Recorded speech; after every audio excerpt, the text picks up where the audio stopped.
modificación de la norma, tomando en cuenta las inequidades que sufrió la elección pasada, una segunda vuelta electoral, por ejemplo, castigar la compra y coacción del voto, que no hay causales todavía así de peso en esta legislación vigente, y una reforma a los medios de comunicación. Miren, sin lugar a dudas, toda norma tiene que ser probada en la realidad, y las que aprobamos en 2007, 2008, si bien fueron aprobadas en primera instancia en la elección de diputados federales de 2009, nunca un proceso electoral intermedio tiene la densidad y la cobertura que tiene un proceso de elección presidencial, de tal manera que la prueba de fondo la acaba de pasar la nueva legislación con la elección federal, incluyendo la presidencial. Por lo tanto, por la sola confronta entre lo que decía la norma y lo que ocurrió en la realidad, deben revisarse siempre las leyes. En segundo lugar, dice el especialista, amigo de México, vietnamita Don Nguyen, que los ladrones corren más rápido que los policías. Así que muchas de las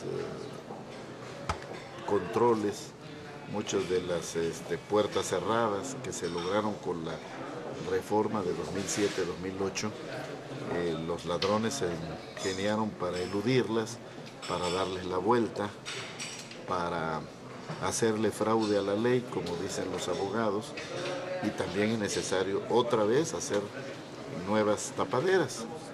Y desde luego están otros temas que estuvieron presentes en las iniciativas de reforma política y que no respondieron a las expectativas de cambio integral que requiere el país, pero en conjunto le diría que sí. Sí, senador, en abril del 2008, yo recuerdo que usted impulsó decididamente incluir el rebase del tope de financiamiento como causal para la nulidad, que se topó mucho con el proceso petrolero. En aquel tiempo, ¿quién fue el que frenó esa insistencia que usted tuvo de meterlo como causal de nulidad? Que recuerdo que también Ricardo García Cervantes estaba un poco con usted. ¿Qué pasó en aquella ocasión? ¿Quién lo frenó? ¿El PRI, el PAN? ¿Qué pasó? Bueno, su pregunta me permite recapitular un poco el tema de las causales de nulidad. Cuando hicimos la reforma constitucional en 2007, de manera vehemente el PRI y en menor medida el PAN pidieron eliminar aquello que se había llamado en la jerga judicial la causal abstracta de nulidad, y entonces se puso en la Constitución que no habría más causales de nulidad que las expresamente establecidas en ley, pero se convino, es un punto de acuerdo que está en las reuniones del grupo de trabajo convenido, de que se iban a ampliar las causales de nulidad entonces existentes, justamente a raíz de que se anulaba la causal abstracta. Para 2008 se hizo el COFIPE, pero cuando se hizo la reforma a la Ley de Medios de Impugnación en materia electoral y la Ley Orgánica del Poder Judicial de la Federación para incluir la parte jurisdiccional, era el momento en que se estaba deliberando sobre la posible reforma energética privatizadora y estaban tomadas las tribunas de ambas cámaras del Congreso, y en ese momento se aprovechó para dictaminar esas reformas sin incluir las causales de nulidad que se habían pactado como compromiso escrito en la comisión aquella de concertación y negociación de acuerdos, y también quedó un párrafo expreso en la exposición de motivos de la iniciativa de reformas constitucionales aprobada en 2007 diciendo que era necesario ampliar las causales de nulidad. Yo acudí a aquella sesión que usted recuerda e insistí en que tendría que haber causales de nulidad más amplias, específicamente de compra-venta del voto y de rebase de topes de gasto de campaña. Dijeron que ya no daba tiempo y fue especialmente el senador Jesús Murillo Caram quien se opuso. Se dijo públicamente, se asumió ahí como compromiso, de eso debe haber versión estenográfica y filmación de aquella reunión de Comisiones Unidas de Puntos Constitucionales y Justicia, que para 2012 se haría. Para 2012 yo preparé una iniciativa de reformas en materia de ley de medios de impugnación para ampliar las causales de nulidad, incluyendo estas de compraventa del voto, que también hay que actualizar el Código Penal Federal en materia de delitos electorales, porque si bien está abordado el tema de la compraventa del voto, está muy light. En aquellos momentos, esta es una legislación penal electoral, déjeme acordarme, de 1989. Han evolucionado mucho los procesos electorales de entonces para acá. Aquel paquete de delitos electorales está centrado en el padrón electoral, cuando votaban los muertos.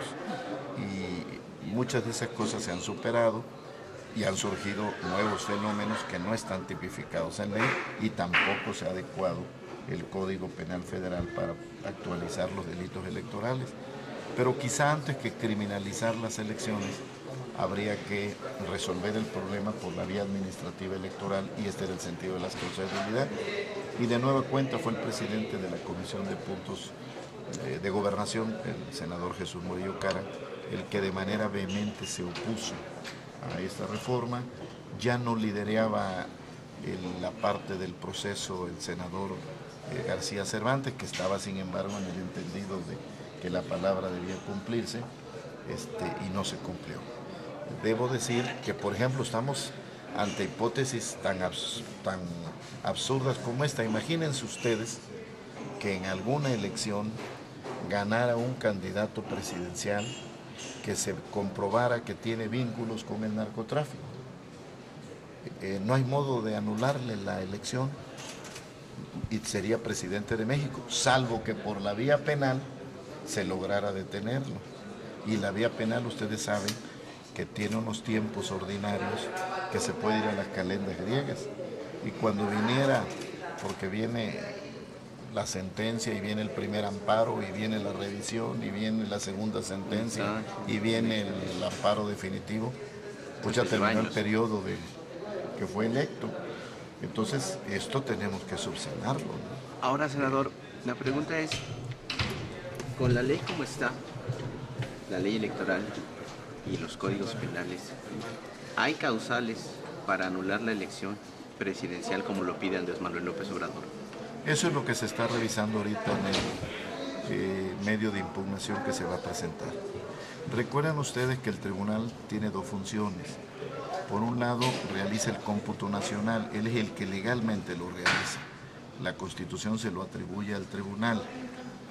Lo que ha hecho en principio el IFE es una sumatoria nacional, pero el cómputo, después de que resuelva todos los medios de impugnación que se presente, si eventualmente hay anulación de casillas, que se reste, es el Tribunal Electoral del Poder Judicial de la Federación.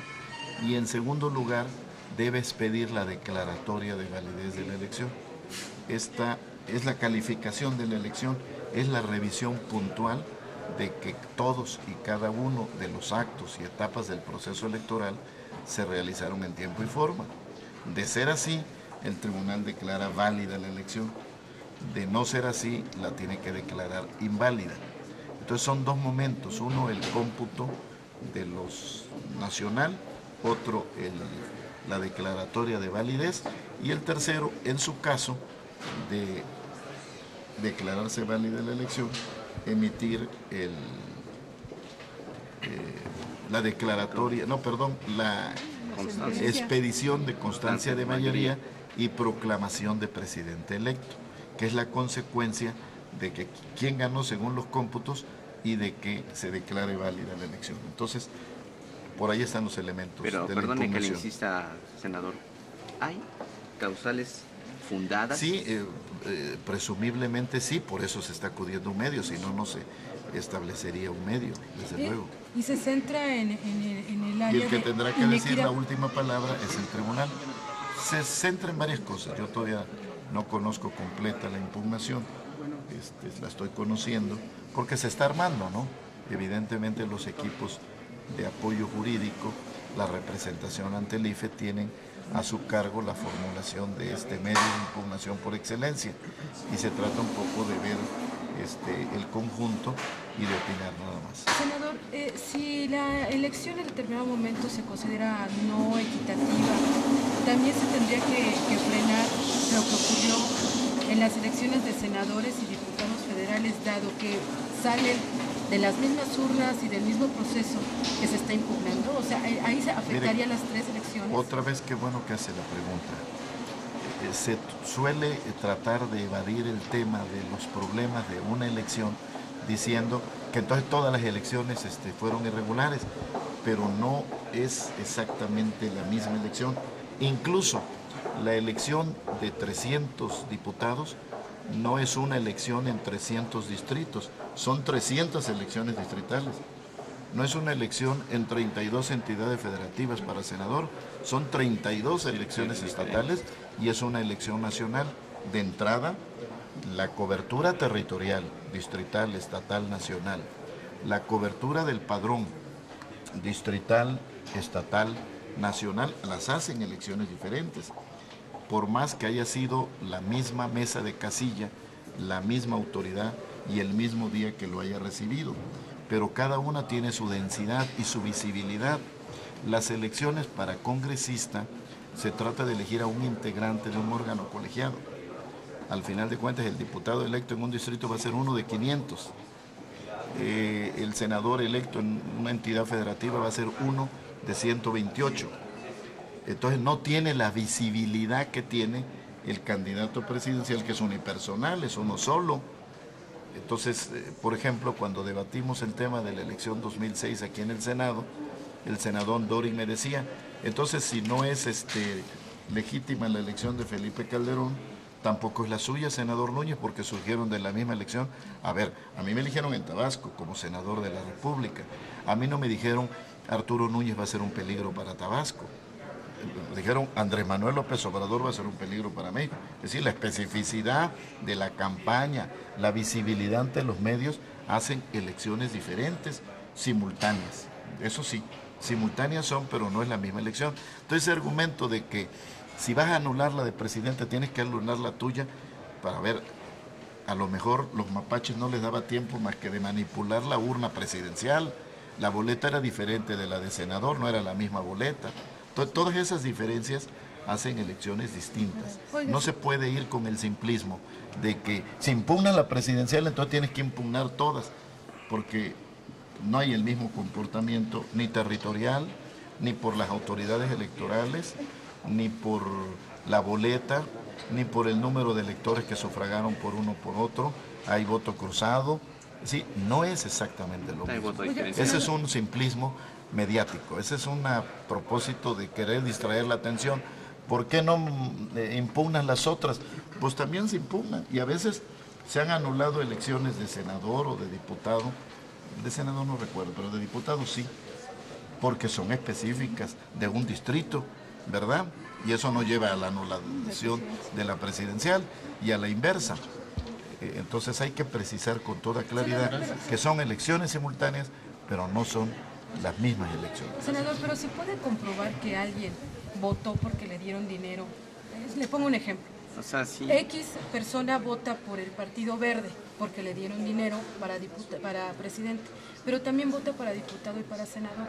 ¿En qué momento puedo determinar, en primero, cómo compruebo que le pagaron ese voto? En segunda, ¿cómo compruebo que ese pago nada más era para presidencial y no para diputado y no para senador?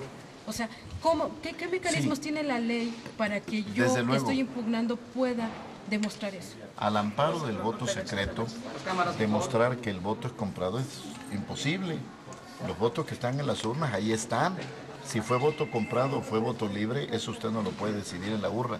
Tiene que ser lo que pasa fuera de la casilla, donde le quitan la credencial, se la condicionan, si retrataron la boleta, si tuvieron que entregar la operación carrusel. Es decir, la probanza está fuera de la casilla. Dentro de la urna, usted nunca va a saber, usted no puede decir este voto es comprado y este voto es libre. Entonces, ¿cómo van a comprobar ¿Qué tan fácil pago es de entonces, Soriana, senador? por ejemplo, o de Monex, si no se tiene, digamos, la prueba fehaciente de que se les entregó? O sea, ese es el problema. Por eso sería viable esta Los impugnación. instrumentos utilizados, por ejemplo, quien da una tarjeta que implica un beneficio, incluso está tipificado como delito penal, es el intercambio de favores por votos. Entonces, independientemente de cómo se haya concretado, la intención fue hacer esto. Pero... y se hizo. Y de alguna manera debió haber influido en un grupo de electores, aunque usted no sepa de qué tamaño es. Es un asunto Pero volvemos al principio de lo que decía la compañera. ¿Cómo comprobar que ese voto era para un candidato en particular, para el candidato presidencial? Sí, reitero, en la urna no, pero las acciones sí implican justamente lo que ocurre fuera. Y yo creo que es necesario escarmentar, porque si no, nuestras elecciones van a terminar en el triunfo de la plutocracia, el triunfo del poder del dinero, no el poder del pueblo. Y como tenemos una sociedad brutalmente desigual, pues se aprovecha para comprar el voto, manipular la ignorancia y la necesidad de la gente. Y entonces la pregunta se la hacía un politólogo americano en su libro clásico El hombre político del año 50, Seymour Martin Lipset, ¿cuánta pobreza soporta la democracia? Ese es el tema, ¿verdad? Porque si no, por la desigualdad social, manda el dinero, no manda el poder libre, soberano del pueblo. Entonces, ¿sí estaría de acuerdo en una segunda vuelta, una reforma con segunda vuelta para evitar? No estoy muy convencido yo de la segunda vuelta. Mi opinión como conocedor del tema, como opinador del tema, no, yo no estoy de acuerdo en la segunda vuelta. ¿No daría mayor legitimidad al candidato presidencial ganador? Le da más votos artificialmente porque alguien tiene que tener la mayoría absoluta. Al final nada más quedan 2, pero no necesariamente porque la tenga en la realidad. Pero sí es necesario. Y hasta le puede generar una ilusión óptica de creérsela, que tiene mayoría, y eso no pesó nada en lo que ocurre en la elección de Congreso. Y lo mismo puede llegar sin un Congreso. Podría mejorar la legitimidad del presidente, claro, pero no resuelve nada de funcionalidad de la operación del sistema político. Pero sí funcionaría una reforma penal para tipificar hay que hacer bien una estos delitos reforma y una penal reforma electoral y volver a ajustar lo electoral. Esa es la legislación inacabada. Ese sería entonces el objetivo de impugnar, o sea, es más un discurso para transitar hacia estas reformas. No, que para... el objetivo de la impugnación es lograr la nulidad de la elección. Ese es el objetivo del medio. Muchas gracias. Muy amables, mucho gusto.